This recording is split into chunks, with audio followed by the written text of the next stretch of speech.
Olá, povo de Deus, quarta-feira, 17 de maio de 2023, sexta semana da Páscoa.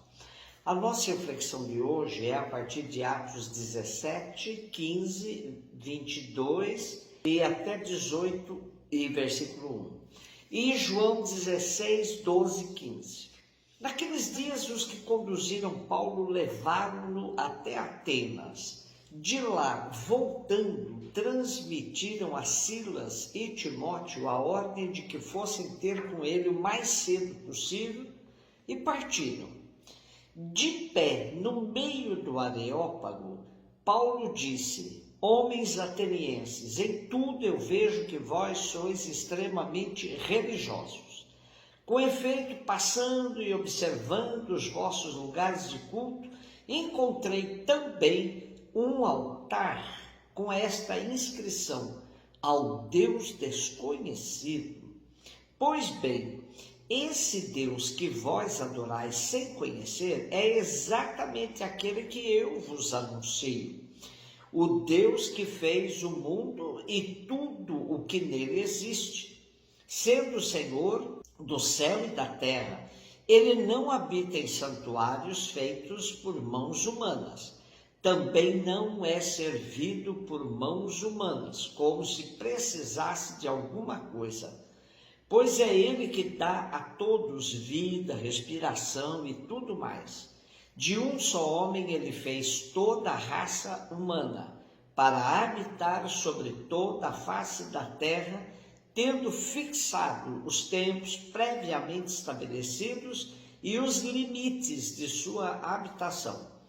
Assim fez para que buscassem a Deus e para ver se o descobririam, ainda que as apalpadelas, e ele não está longe de cada um de nós, pois nele vivemos, nos movemos e existimos.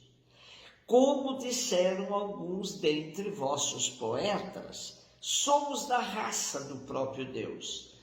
Sendo, portanto, da raça de Deus, não devemos pensar que a divindade seja semelhante a ouro, prata ou pedra trabalhados pela arte e imaginação do homem.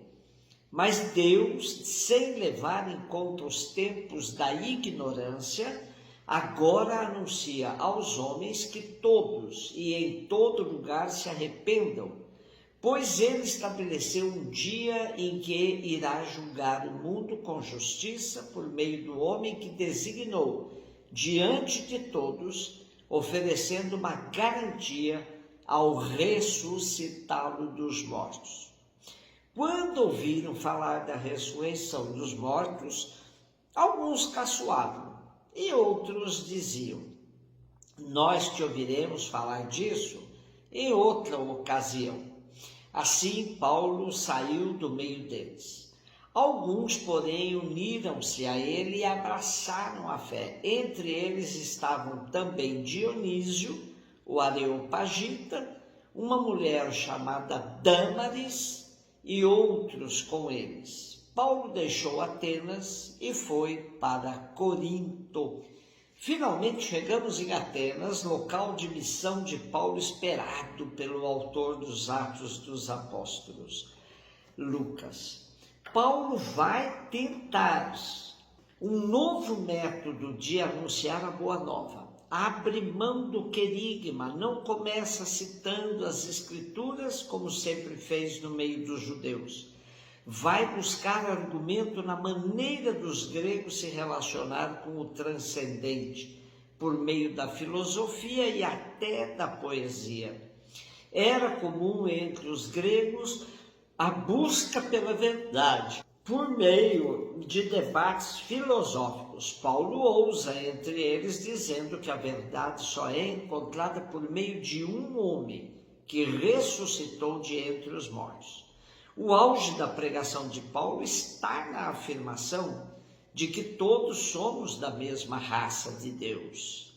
Portanto, quando Paulo fala aos atenienses por meio do Areópago, do meio do Areópago, local dos debates das grandes ideias, referindo-se à ressurreição, para eles já era demais. Interromperam Paulo e lhe disseram que sobre ressurreição eles o ouviriam em outra ocasião. E Lucas termina essa estada de Paulo em Atenas de maneira meio lacônica, dizendo que alguns uniram-se a Paulo e abraçaram a fé. Na verdade, Lucas evita dizer que a missão de Paulo em Atenas foi um fracasso, o que teria sido muito mais importante para nós, pois quantas vezes também fracassamos na missão.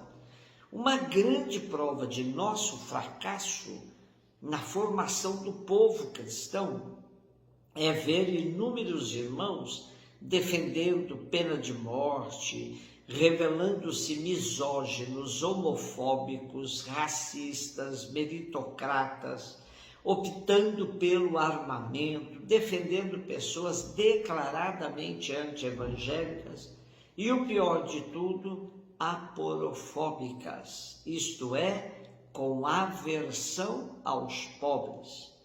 Tudo isso deveria nos levar a uma séria revisão de nossa missão como igreja no mundo.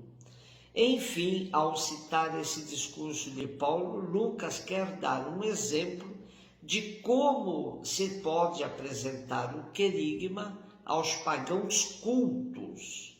Os resultados são sempre idênticos. Há quem acolha a palavra, há quem a rejeite. Apesar de tudo, nasce uma comunidade cristã na capital da cultura daquele tempo. João 16, 12 a 15, disse Jesus aos seus discípulos: tenho muitas outras coisas ainda a dizer-vos, mas não sois capazes de as compreender agora. Quando, porém, vier o Espírito da verdade, ele vos conduzirá à plena verdade. Pois ele não falará por si mesmo, mas dirá tudo o que tiver ouvido, e até as coisas futuras vos anunciará. Ele me glorificará, porque receberá do que é meu e vou anunciará. Tudo que o Pai possui é meu. Por isso disse que o que ele receberá e vos anunciará é meu. Jesus passou a sua vida ensinando os seus discípulos, mas muitas coisas ele sabia que os seus discípulos não seriam capazes de as entender, a não ser de modo meio superficial. Uma vez mais temos a promessa do envio do Espírito Santo. Este é o Espírito da verdade que esclarecerá tudo, inclusive coisas que Jesus ensinou já e que eles não foram capazes de compreender profundamente. O Espírito vai nos fazer compreender que Jesus venceu. Ele manifestará a minha glória e ele recebe isso da mesma fonte de onde provém as palavras faladas por Jesus mesmo. Ele receberá daquilo que é meu e anunciará a vocês. Tudo que o Pai possui é meu. Por isso vos digo que ele recebe do que é meu e anunciará a vocês.